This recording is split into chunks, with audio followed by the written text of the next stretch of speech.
Hello, welcome to Krachwerke. I'm looking forward to this. I'm going to try and do a full mix of a song and every now and then deviating from that to explain why certain things were done this way or how we can get the drums better or an alternative way to do the guitars. So what I've done is I've quickly written just a kind of punky, rocky song with a couple of elements that we would typically see in a mix. Drums, guitars, bass, vocals, backing vocals. This was all pre-recorded, so what you see on the screen has all been done. However, I've not done any cleanup, any EQing, none of that just yet. Right, that's all gonna happen through episode.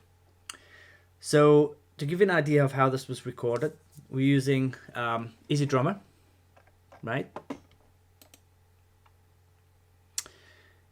for the drums.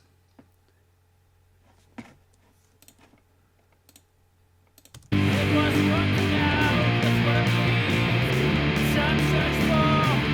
just need to check my levels because I'm recording this in different ways. So the drums were done through Easy Drummer, so MIDI drums. The guitar was tracked through Amplitude, which we'll also go through in a bit more depth. The bass was done. So the guitar tracks that you see there are DI tracks, and then Amplitude for applied, obviously. Same with the bass, it's the clean DI bass track.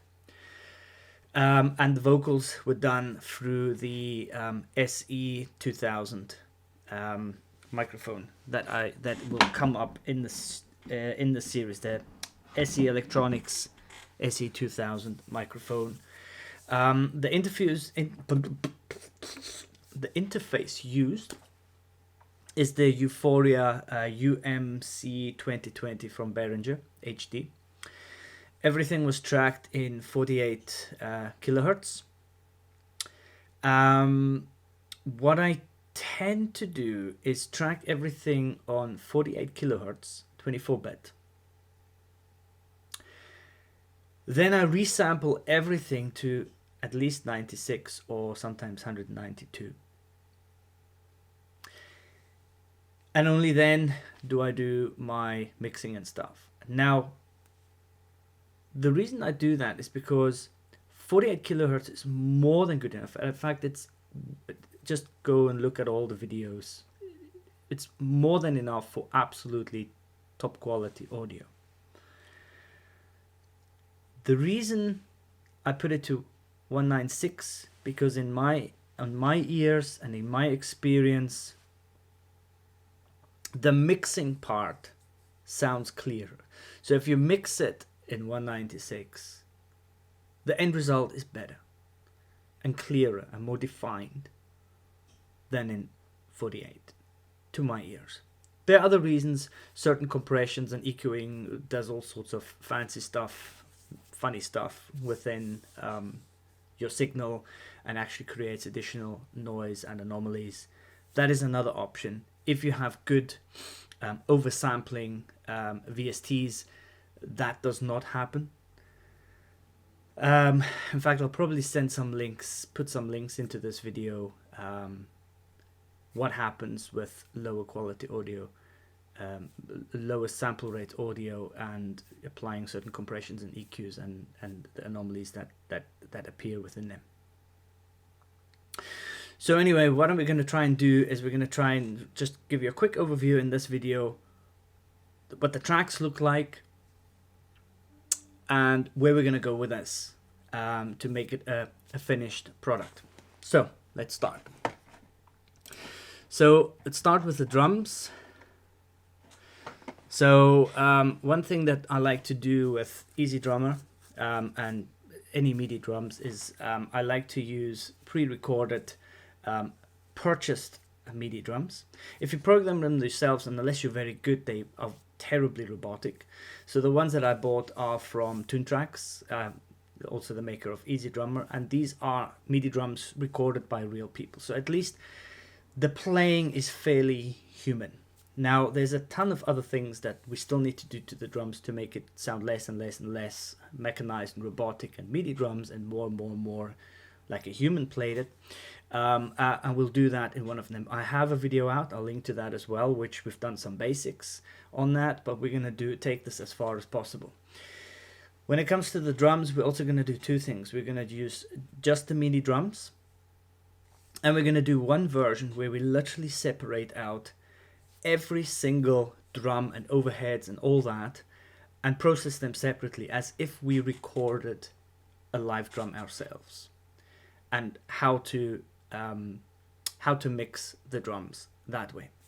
So that should be interesting as well, because I've done it before. It works really nicely. There's a couple of reasons. What we're going to do with this one as well is we're not just going to use EZdrummer to be the final say on what our drums sound like. We're actually going to split things out. We're going to split out the overheads from the kind of head-based drums. We might separate out the snare, because the overheads, for example, need to be compressed and EQ'd differently from the rest of the drum kit, and realistically so do the grooms and so do. So you kind of have to split them up a little bit. Because this is the reason I chose to make like a punky rock track is because I wanted kind of open rocky riffs and drums, but I also wanted the punk aspect because it means that you've got to be a little bit more careful about your bass, your drums, and your guitar to keep the clarity within it, although there's so much happening at the same time, kind of like in metal as well. So I wanted to kind of bring those aspects together in one mix, so that we've got to deal with things that kind of cross over from rock to metal to punk to maybe something a little bit more easy listening as well. So a couple of scenarios within one song that we have to deal with to get the most out of it. These guitar tracks are DI tracks, and I used Amplitude for quickness.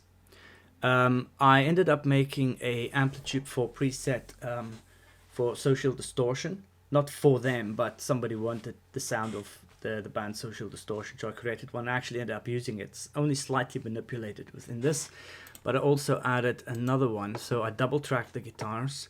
And using the Randall amp within Amplitude. I love the Randall amp. It's just such a good sounding amp. So I didn't do much in Amplitude from this perspective. I've got cutting the really low lows with an EQ pedal. The OCD pedal is the main drive pedal in this case. Because it's just so versatile and sounds so good. This is the kind of standard Fender amp that comes with Amplitude. And then we've got, this is a take on the modern Marshall cabs 4x12. I've got nothing in the effects loop. And again, at the end, after the speaker, I am cutting the lows quite heavily. So what you can think, the way you can think about this, we'll get into the guitar recording separately, but what I wanted to do with this overview is that this is kind of like as if you recorded all this in the studio. So you've got the drums, then you've got the guitar, the DI track, but we played through an amp essentially by putting the DI through Amplitude. Double track guitars. Now the guitars don't do exactly the same thing all the time. They go into like different sections. We'll play that through in a minute. The bass, this is not a double track bass. This is exactly the same bass. DI signal just doubled. I'm gonna switch one of them off for now. And again, applied a bass amp to this with a bass cab. Do I have any pedals? Yeah, I have, but they're not on. So this is literally like, imagine you recorded something in the studio, you bring it back home and you want to start mixing. The vocals were done very quickly. I am a shit singer, so please don't fucking laugh. Yeah, alright. But we're gonna go through this. I'm gonna have to deal with that. So I'll give you an idea what this sounds like. Now, we can already start with kind of like basic gain staging here. For those that are absolutely new to recording, we will end up going through the process of how you get the signal into, let's put it this way, if you watch the whole series, you'll see within the videos, you'll be shown how to do all of this, okay? And there's some videos that I did before which I will refer to, for example, how to get a good DI signal, how to best record guitars to then use with Amplitube or to reamp. These are all in my mix of videos, and the ones that I'm not going to remake I will link to. So I'll give you an idea of what we've done. So this is, while we're playing this, I'm just going to put some levels down, do some basic kind of leveling out because the master is blowing out a bit.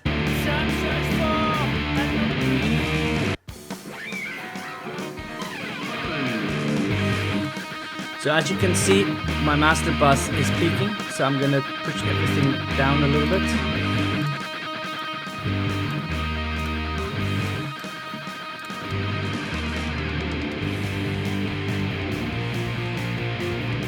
Now, as you see, I've pretty much done nothing. This is as if I've got raw files to deal with. I've not panned anything, I've not EQ'd anything, I have not compressed anything, I have not made separate buses of anything, nothing. Even the vocals has not been processed at all. This is straight out of the microphone. It was working out, that's what I believe. What's the problem? What I've also done is these pieces of guitar were recorded kind of separately because they're actually doing slightly separate things. And there is some feedback at the end which I wanted to add, but I recorded that after the fact, and then we'll kind of overlap them in. So this is the feedback that we'll add in the end of this. Okay. So all the elements are there. Drums,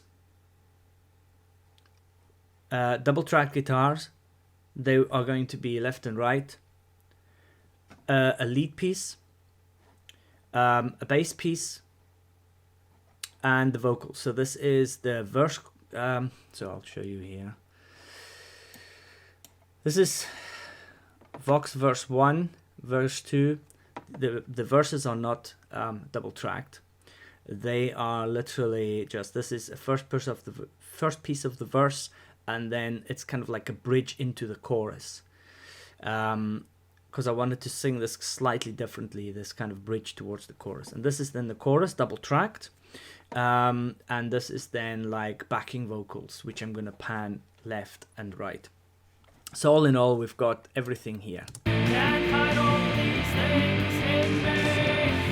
What we'll do is quickly do a very, very quick rough mix.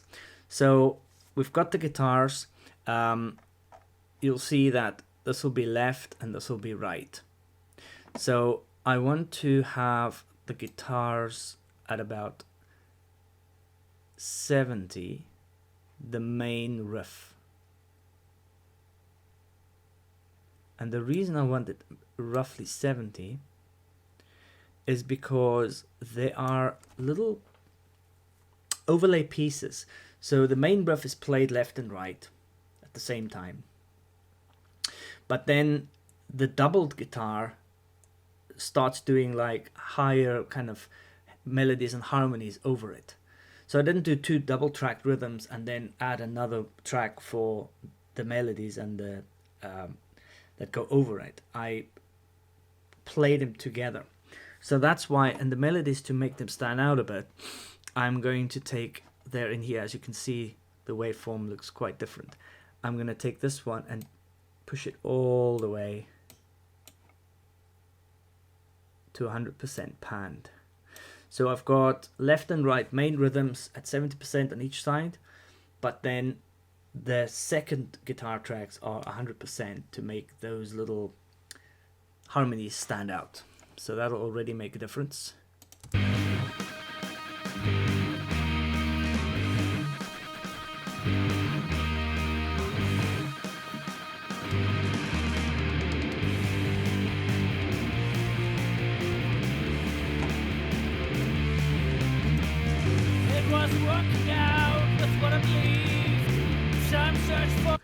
What we'll also do quickly is we will pan left and right. Oh, that's already done. This backing vocals here.